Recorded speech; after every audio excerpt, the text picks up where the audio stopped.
അപ്പൊ നമുക്കിന്ന് കുറച്ച് കറണ്ട് അഫയേഴ്സ് പഠിച്ചാലോ? കറണ്ട് അഫയേഴ്സ് അല്ലെങ്കിൽ ആനുകാലിക ബന്ധപ്പെട്ട ഏത് മേഖലയിൽ നിന്നും ചോദ്യങ്ങൾ ചോദിക്കാം. അപ്പൊ എന്റെ ശ്രദ്ധയിൽപ്പെട്ട വളരെ പ്രധാനമെന്ന് തോന്നിപ്പിക്കുന്ന കുറച്ച് ഉറപ്പായ എക്സാംസിന് വരാൻ സാധ്യതയുള്ള കുറച്ച് ചോദ്യങ്ങളാണ് ഡിസ്കസ് ചെയ്യാൻ പോകുന്നത്. ഒന്നാമത്തെ ചോദ്യം ഇതാണ്: ആധാറിന്റെ ഔദ്യോഗിക ചിഹ്നം ഏതാണ്? ഉത്തരം ഉദയാണ്. ഉദയ എന്നതാണ് ആധാറിന്റെ ഔദ്യോഗിക ചിഹ്നം. ഇത് പുറത്തിറക്കിയത് unique identification authority of India ആണ്. ഇനി എന്തിനാണ് ഈ ഔദ്യോഗിക ചിഹ്നം പുറത്തിറക്കിയിരിക്കുന്നത്? ആധാറിന്റെ സേവനങ്ങളുമായി ബന്ധപ്പെട്ട ആശയവിനിമയം ലളിതമാക്കുന്നതിന് വേണ്ടിയിട്ടാണ് ഈ ഔദ്യോഗിക ചിഹ്നം പുറത്തിറക്കിയിരിക്കുന്നത്. ഔദ്യോഗിക ചിഹ്നം രൂപകൽപ്പന ചെയ്തത് തൃശൂർ സ്വദേശിയായ അരുൺ ഗോകുലാണ്. ആധാറിന്റെ ഔദ്യോഗിക ചിഹ്നത്തിന് നാമം കൊടുത്തിരിക്കുന്നത് അല്ലെങ്കിൽ നാമകരണം ചെയ്തിരിക്കുന്നത് ഭോപ്പാൽ സ്വദേശിയായ റിയ ജെയിൻ ആണ്. അപ്പൊ ആധാറുമായി ബന്ധപ്പെട്ട റീസെന്റ് ആയിട്ട് മനസ്സിലാക്കേണ്ട കുറച്ച് ഫാക്ട്സ് ആണിത്. തീർച്ചയായും നോട്ട് ചെയ്തേക്കും.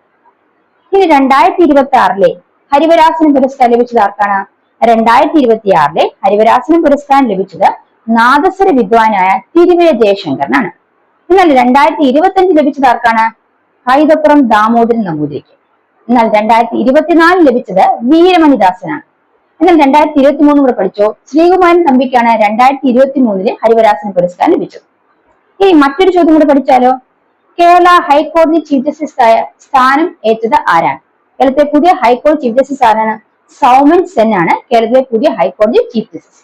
ഇനി ആര് സ്ഥാനമൊഴിഞ്ഞപ്പോഴാണ് അദ്ദേഹം ചുമതലയേറ്റത്? നിതിൻ മധുകർ ജാംദാർ. അപ്പൊ നിതിൻ മധുകർ ജാംദാർ ആയിരുന്നു മുൻ കേരള ഹൈക്കോടതി ചീഫ് ജസ്റ്റിസ്. അദ്ദേഹം വിരമിച്ച ഒഴിവിലേക്കാണ് സൗമൻ സെൻ അധികാരം ഏറ്റത്. ഇനി ഈ സൗമൻ സെൻ എന്ന് പറയുന്ന നമ്മൾ ഇപ്പോഴത്തെ ഹൈക്കോടതി ചീഫ് ജസ്റ്റിസ്, കേരള ഹൈക്കോടതി ചീഫ് ജസ്റ്റിസ് ആയ സൗമൻ സെൻ മേഘാലയ ഹൈക്കോടതി ചീഫ് ജസ്റ്റിസ് ആയിട്ട് സേവനമനുഷ്ഠിച്ച വ്യക്തിയായിരുന്നു. അപ്പൊ ഇത്തരം പോയിന്റ്സ് കിട്ടിയോ? അപ്പൊ കറണ്ട് അഫയേഴ്സുമായി ബന്ധപ്പെട്ട് നമ്മൾ മനസ്സിലാക്കേണ്ട കുറച്ച് പോയിന്റ്സ് ഡിസ്കസ് ചെയ്ത് ഇത്തരം കറണ്ട് അഫയേഴ്സിനായി തീർച്ചയായും എന്റെ ചാനൽ ഫോളോ ചെയ്യും. നമുക്ക് അടുത്ത ക്ലാസ്സിൽ വീണ്ടും കണ്ടുമുട്ടാം.